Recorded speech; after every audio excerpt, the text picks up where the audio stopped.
Hello friends, welcome to our YouTube channel study pre questions. Friends, इस video में हम लोग नागपुरी लोकगीत पढ़ेंगे जो कि मंजर भाग 2 में है। तो मंजर भाग 2 में भी 5-6 लोकगीत है जो हम लोग को पढ़ना है। ये चैप्टर जो है हम कंप्लीट नहीं कराए थे ऐप में। बाकी सारा क्लास जो है स्टडी प्री क्वेश्चन ऐप में आपको मिल जाएगा। आप किसी भी एग्जाम का नागपुरी का तैयारी करना चाहते हैं या टेस्ट लगाना चाहते हैं तो स्टडी प्री क्वेश्चन ऐप को डाउनलोड कर लें। वहाँ कक्षपाल का, फील्ड वर्कर का, एलडीसी का या जितना भी एग्ज़ाम है, दरोगा, तो सभी एग्ज़ाम का वहाँ जो है आपको क्लास और टेस्ट मिल जाएगा। अभी मात्र 49 रुपया में फील्ड वर्कर का 15 नागपुरी टेस्ट दिया जा रहा है, तो जल्दी से ऐप को डाउनलोड कर लें। चलिए देखेंगे लोकगीत। पहला लोकगीत है, ओदे ओदे रे बालक लखे सूखे नहीं, बाढ़लो खन एतय दुख पालो, बालक लखे सूखे नहीं, खन गेलो मायक कोरा, खन गेलक बापक कोरा। बालक लखे सूखे नहीं, बाढ़लो खन सुख नहीं पालो, में रे बालक लखे सूखे नहीं। तो यहाँ पर देखेंगे कि क्या कहना चाह रहे हैं कवि। यहाँ पर जो है ओदे ओदे रे बालक लखे सूखे नहीं। ओदे ओदे जनी झूमर का जो होता है उसका शुरुआत जो है ओदे रे या ओदे ओदे से शुरुआत होता है। तो अगर ये पूछ देगा कि ये जो लोकगीत है तो किस राग पर आधारित है, तो याद रखिएगा जनी झूमर। तो जनी झूमर गीत जो होता है वह ओदे रे या ओदे ओदे रे से शुरुआत होता है, तो ये याद रखिएगा। ओदे ओदे रे बालक लखे सुख नहीं, बालक के जैसा सुख नहीं है। बाढ़लो खन एतय दुख पालो, बाढ़लो यानी कि जब बड़ा हुआ उस समय इतना दुख पाया, जब बड़ा हुआ तो इतना दुख पाया। बालक लखे सूखे नहीं, बालक के जैसा सुख नहीं है। बचपन में जो सुख है वो बड़ा होकर सुख नहीं है। खन गेलो मायक कोरा, खन गेलो बापक कोरा, जो है तुरंत कहाँ गए, माँ का गोद में चल। मायक कोरा यानी कि माँ का गोद में, तुरंत जो है फिर कहाँ चल गए, पिताजी का। बापक कोरा, कोरा यानी कि गोद, तो तुरंत जो है माँ का गोद में है, फिर तुरंत जो है पिताजी का गोद में चले गए। बालक लखे सूखे नहीं, बालक जैसा सुख नहीं है। तो जो छोटा सा बालक है उसके जैसा सुख नहीं है। सबसे ज़्यादा सुखी कौन है, जो छोटा बालक है, क्योंकि जब वह बड़ा हो गया तो बहुत सारा दुख है, कठिनाई है, लेकिन जब बचपन था तो क्या हुआ, कभी माँ का गोद में, कभी पिताजी का गोद में, इसी तरह जिंदगी बीत रहा था। बाढ़लो खन सुख नहीं पालो, जब बड़ा हुआ तो सुख नहीं पाया।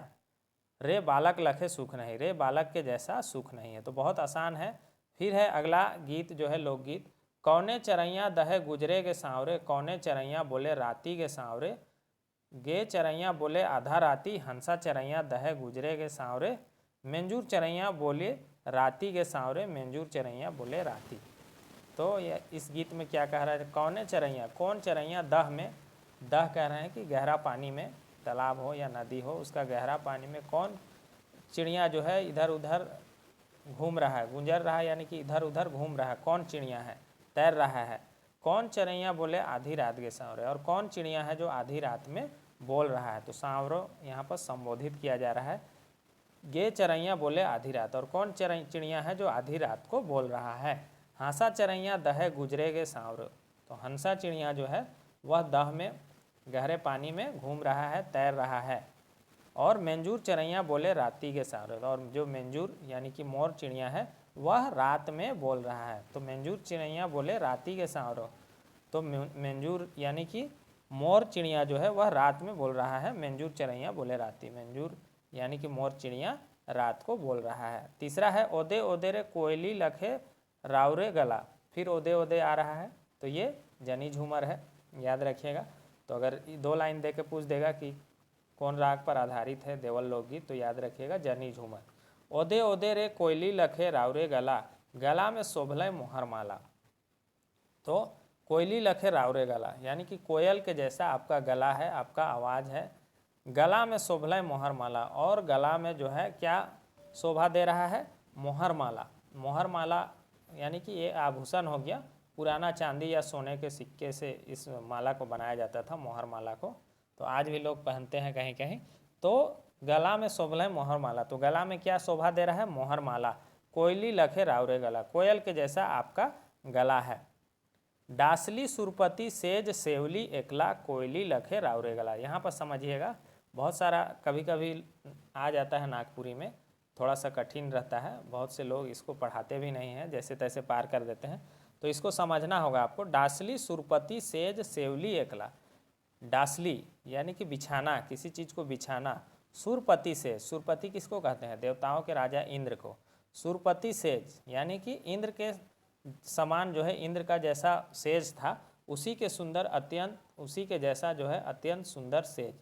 तो डासली सुरपति सेज, यानी कि इंद्र का जो सेज है उसके जैसा क्या सेज सजाया, सेवली एकला लेकिन सोई उसमें अकेले, उस बिस्तर में अकेले सोई। तो यहाँ पर जो है कहना ये चाहा जा रहा है कि मैंने जो है देवराज इंद्र के समान अत्यंत सुंदर और कोमल फूलों का सेज सजाया, लेकिन उस बिस्तर पर क्या हुआ, अंत में मैं अकेले सोई। तो इसमें, इस लोकगीत में जो है विरह का भावना दिखाया जा रहा है कि जो है हम उनके लिए इतना अच्छा सुंदर सेज सजाएं, देवराज इंद्र के समान अत्यंत सुंदर और फूलों का सेज सजाए, लेकिन अंत में क्या हुआ, उसमें मैं अकेले सोई। गला में शोभला मोहर माला, कोयली लखे रावरे गला। तो गला में क्या शोभा दिया देता है, मोहर माला, कोयली लखे रावरे गला। रावरे यानी कि आपका, तो कोयल के जैसा आपका गला है, ये भी समझ गए। ओदे ओदे रे मंदरिया भाई पारे जाबे, लागी जाता पैरिक ठेस। यहाँ पर समझिएगा, ओदे ओदे, फिर ओदे ओदे आ गया, तो ये भी जनी झूमर हो गया। तो ओदे ओदे मंदरिया भाई पारे जाबे, लागी जाता पैरी का ठेस तबे, यानी कि मंदरिया भाई पारे जावे यानी कि थोड़ा सा दूर जाओ। तो ये समझिए कि नृत्य का समय है, तो ये कहा जा रहा है कि मंदरिया भाई यानी कि मांदर बजाने वाला भाई थोड़ा सा दूर चले जाओ, पारे जावे यानी कि थोड़ा सा दूर रहो, लागी जातो पैरी का ठेस तबे। पैरी ये आभूषण होता है, पैर में पहना जाता है। तो ये कहा जा रहा है कि ये स्त्री है जो नृत्य कर रही है, उसका कहना है कि मांदरिया भाई यानी कि मांदर बजाने वाले भाई थोड़ा दूर चले जाओ, क्योंकि नृत्य करने में जो है मेरा पैरी से ठेस लग जाएगा, चोट लग जाएगा। मेरा पैर में जो पैरी है, पहनने वाला आभूषण है, उससे क्या होगा, तुमको चोट लग जाएगा। फिर कहते हैं मंदरिया भाई पारे जाबे, टूट गेलक टंगना फूट गेलक मंदरा। मंदरिया भाई पारे जाबे, मंदरिया भाई थोड़ा दूर जाओ, टूट गेलक टंगना, टंगना जो मांदर का जो रस्सी है वह क्या हुआ, टूट गया, और फूट गेलक मंदरा, और मांदर जो था वह फूट गया। मंदरिया भाई पारे जाबे, मंदरिया मांदर बजाने वाले भाई थोड़ा दूर जाओ, लागी जाता हो बिछिया का ठेस भाई, मंदरिया भाई पारे जाबे। लागी जाता हो यानी कि लग जाएगा, बिछिया, बिछिया ये भी आभूषण है, पैर में पहना जाता है। तो मंदरिया भाई पारे जाबे, लागी जाता हो बिछिया का ठेस, यानी कि बिछिया का ठेस लग जाएगा, पारे जाओ। तो शुरू में कहा पैरी का ठेस लग जाएगा, बाद में कह रहा है कि बिछिया का ठेस लग जाएगा, चोट लग जाएगा, क्या करो, थोड़ा दूर चले जाओ। ये भी समझ गए आप।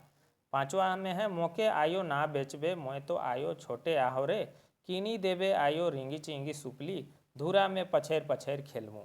मोके आयो ना बेचबे, तो ये नागपुरी भाषी क्षेत्र में क्या होता है कि पहले बहुत ज़्यादा चलन था बचपन में विवाह कर देने का, बहुत कम समय में, यानी कि बाल विवाह करने का प्रचलन था। बहुत छोटे समय में ही विवाह कर दिया जाता था, खेलने कूदने का उम्र में।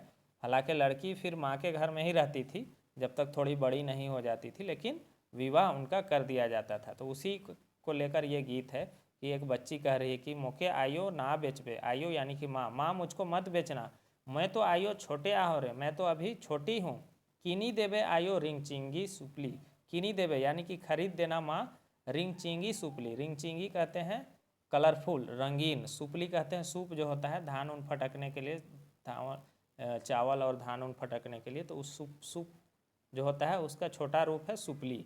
तो क्या कह रही है कि कीनी देवे आयो माँ, मेरा एक रंगीन सुपली खरीद देना। तो ये मेला सब में मिलता था छोटा सा सुपली जो कि कलरफुल बना हुआ रहता था, सूप का छोटा रूप सुपली। कह रही कि उसी को खरीद देना, सुपली खरीद देना, धूरा में पछेर पछेर खेलूँ। तो चावल या कोई भी चीज़ होता है उसको पछरते हैं तो उसका जो कचरा रहता है वो निकलता है, तो उसी तरह कह रही कि धूल को मैं पछेर पछेर खेलूँगी, यानी कि ऐसे फटकना भी कहते हैं, फटक फटक के खेलूँगी। तो ये भी समझ गए आप। ये छठा लोकगीत है, बुक में दोनों में 5 लिख दिया है, तो ये छठा लोकगीत है। टोटल 6 लोकगीत है, याद रखिएगा। केकर लागिन आयो मोरा झालर मड़वा, केकर लागिन आयो रोदना लगाए, बेटा लागिन आयो मोर झालर मड़वा, बेटी लागिन आयो रोदना लगाए। तो ये जो है विवाह संबंधी गीत है। केकर लागिन आयो मोरा झालर मड़वा, मड़वा कहते हैं ये सजाया जाता है विवाह के समय में, मंडप कह सकते हैं हिंदी में। तो केकर लागिन यानी कि किसके लिए माँ, ये झालर मड़वा किसके लिए है, ये मंडप जो है और झालर सजा हुआ झालर लगा हुआ मड़वा मंडप किसके लिए है? केकर लागिन आइयो रोदना लगाए। और माँ ये रोदना यानी कि रोना धोना किसके लिए लगा हुआ है? लड़की कह रही है कि किसके लिए माँ ये झालर मड़वा सजाया गया है और किसके लिए रोना धोना हो रहा है? तो फिर उधर से जवाब दिया जाता है कि बेटा लागिन आइयो मोरा झालर मड़वा, बेटी लागिन आइयो रोदना लगाए। बेटा के लिए ये झालर मड़वा है, बेटा का विवाह हो रहा है उसके लिए ये झालर मड़वा सजाया गया है।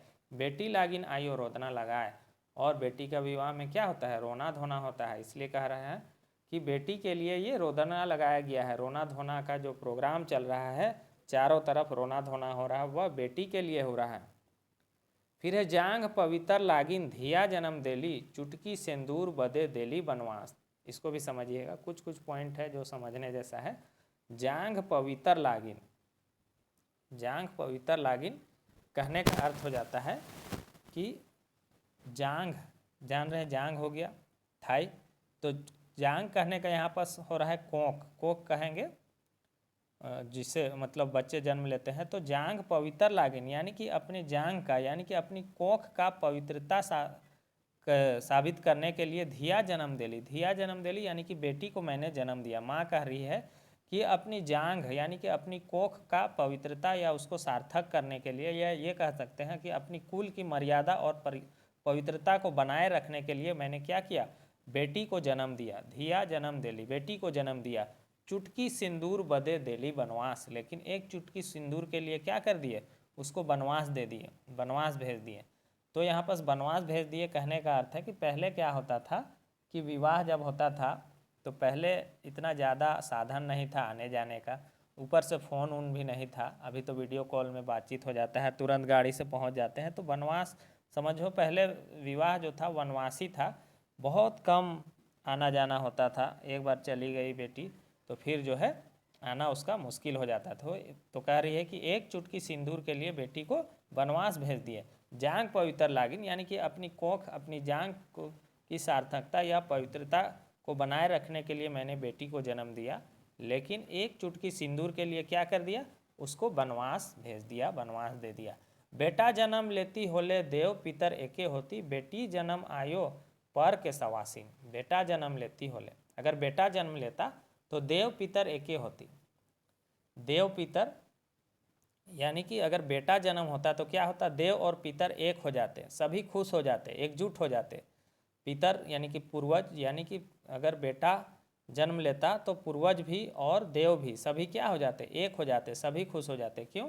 क्योंकि पुत्र जन्म के बारे में ऐसा कहा जाता है कि जो भी माँ बाप का श्राद्ध क्रम हुआ या जो भी पहले से पूजा पाठ रीति रिवाज चलते आ रहा है, उसको कौन आगे लेके जाता है? तो बेटा ही आगे लेकर जाता है। इसलिए कहा जा रहा है कि बेटा जन्म लेती होले देव पितर एके होती। देव और पितर दोनों क्या हो जाते? एक हो जाते।